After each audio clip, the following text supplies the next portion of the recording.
All right, what's up, guys? Welcome back to the channel. Hope you guys are having a great day. So behind me we have the S550, but we're not going to be talking about today.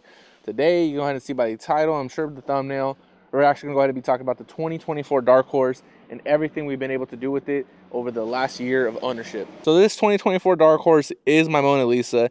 So we're actually going to go ahead and jump in this thing, actually take it to a little spot so that way we can do a proper walk around.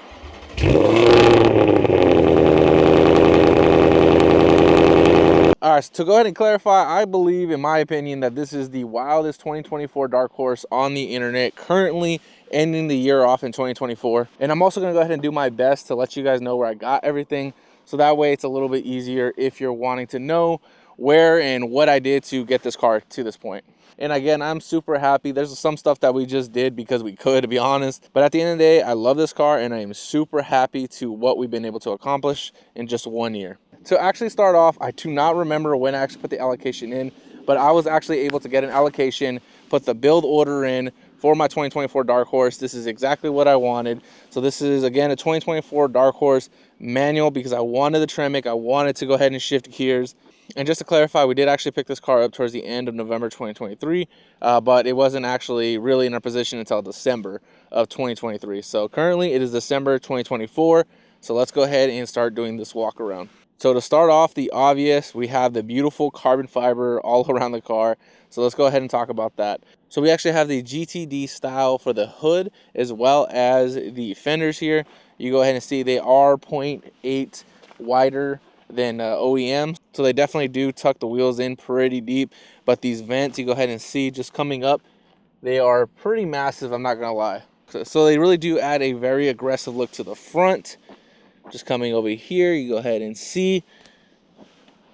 So those two items are actually from Muscle AutoZone, so shout out to them because we were actually one of the first to run the GTD style on the S650s. Since we're actually on the carbon subject, we're gonna go ahead and talk about a little bit more carbon. We have not your typical original parts, aka night top here in the front. That's actually going to go ahead and be the carbon fiber lip.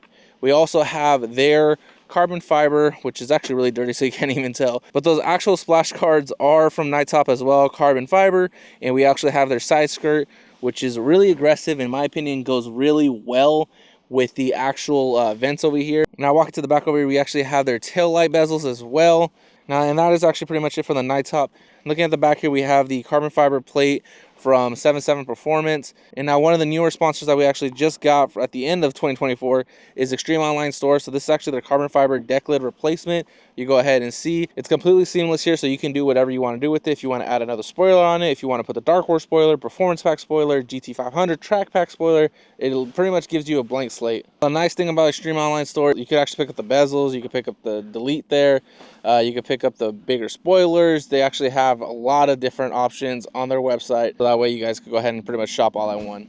Now this is actually a non-handling package because I knew we were going to go ahead and do a bunch of our own stuff to the car, so there was no sense in me getting the handling package, but it does come with MagnaRide. And looking inside, obviously we do have the Recaros, and again there's that beautiful manual shifter that we definitely wanted. Now the two reasons why we actually went with the Dark Horse over the GT was, one, again, the main reason, manual transmission, the Tremec, definitely wanted that, but also the blue ember metallic paint. You go ahead and see just how beautiful that is. Obviously we replaced a lot with carbon here in the front, however we definitely just wanted to have that paint for a majority of the time.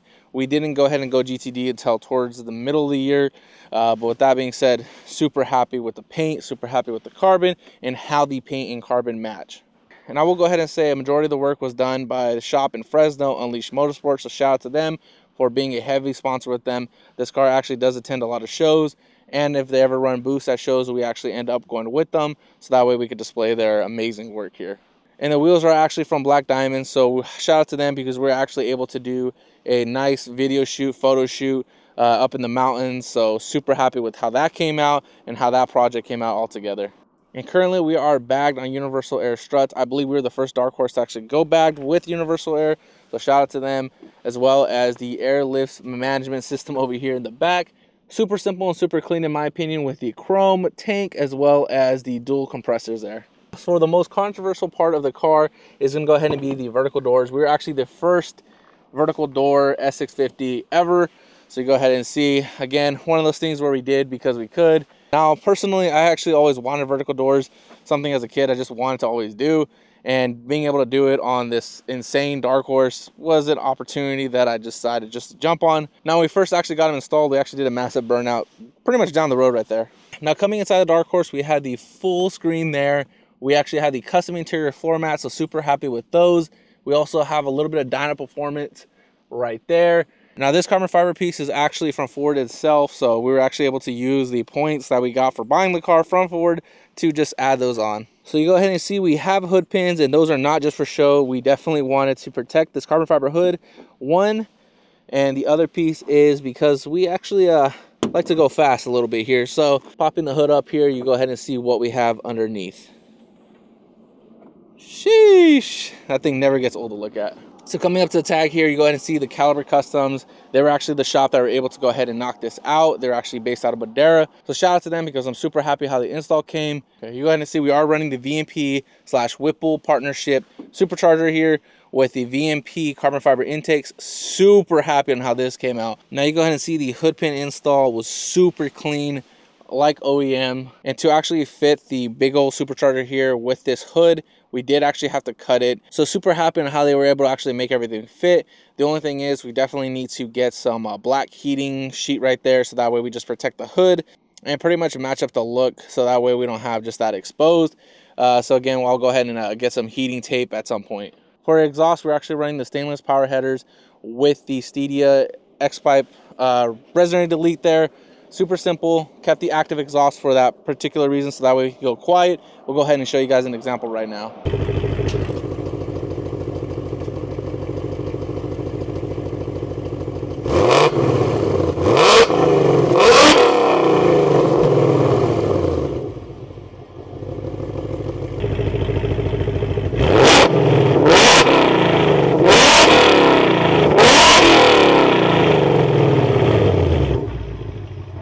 With full stock exhaust, it did dyno in at 750 with Torco. Now we are actually on E30 now, and because we're in California, we actually are running high flow cats. So it should be making just a little bit more, but not crazy amount more. And we actually are running low glow. It's definitely way too bright out here to even turn that on. But it is that extra piece that we just wanted to add on as well. So I want to go ahead and say that is pretty much everything on this crazy 2024 Dark Horse. Super happy again to where we were able to get to in this year. That's pretty much it, man. Honestly, you guys let me know what else can we do at this point. Realistically, I definitely want to get some more interior stuff done, especially with the carbon fiber, because there's actually now parts coming out for that. So super looking forward to that, as well as definitely some other type of spoiler options. I think I'm going to go ahead and run the ducktail for a little bit, the carbon fiber version, because Extreme Online Store offers that, as well as maybe even the track pack spoiler. Again, Online Store offers that. So if you guys made it to this part of the video, definitely go ahead and subscribe. It would definitely help out a lot. Again, we have a lot of stuff that's done to this 2024 Dark Horse. So 2024, it did see a lot of street time. It has 7,000 miles on it. However, we're probably going to go ahead and up that even further, because 2025, we're just going to go ahead and be enjoying it, racing it, going to shows, and just having fun in general. And literally, we already have plans for January. We're going to go ahead and be getting the beadlocks thrown on here, so that way we could take it to a roll night, as well as we are going to go be heading out to a shootout. Not sure if I'm going to be racing it in the shootout yet, so definitely stay tuned for all of that. Again, if you're not yet subscribed, definitely go ahead and do that so you can stay tuned to this thing. Now, I did actually want to do a full walk around of all 4 Mustangs. However, we're still waiting on the Cobra, so stay tuned for that, because we definitely want to do a full walk around of all the cars in one massive video again, but that's not going to happen until January, unfortunately.